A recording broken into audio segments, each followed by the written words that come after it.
আলাইকুম, সবাই লাইভটা শেয়ার করবেন, ফলো করবেন। একটা মানুষ খানার আয়োজন করবে 100 মানুষের জন্য, আর বেশি যদি করে 120 জনের জন্য করবে, আর 20 জন বাড়াই করবে।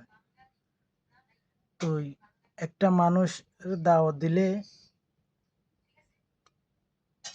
ওখানে টেবিলে খানা দিয়ে সবার জন্য খানা দিতেছে।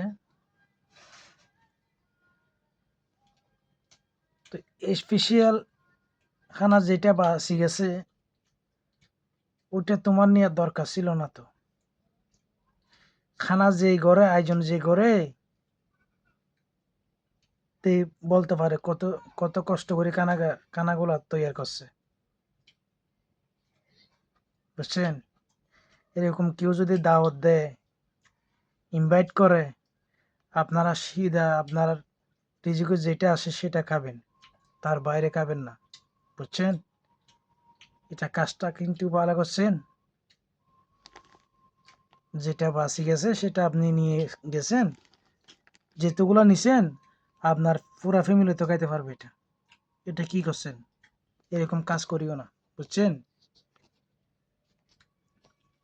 আয়োজন যে করে তে জানে, এরকম কাজ করিও না, বুঝছো? সবাই লাইভটা শেয়ার করবেন, ফলো করবেন। আর এক ঘরেতে দাওয়াত দিছে একজন, আপনারা 4-5 জন চলে যান, কিন্তু খানার আয়োজন যে করে তে জানে কিরকম করে কষ্ট করে খানাটা আয়োজন করছিল। হয়তোবা তার কাছে টাকা না থাকলে সুদে করে নিছে,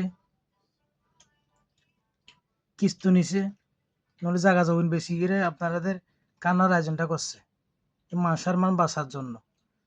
তা আপনাকে দাওয়াত দিছে একজনের, আপনার পিছে পিছে আর 3-4 জন যে নিয়ে গেছেন, তার খানা শর্ট পড়বে না? এরকম কাজ করবে না। তোমার পেটে যতটুকু ধরবেন ততটুকু খাবেন, তার বাইরে একটুও খাবেন না। সবাই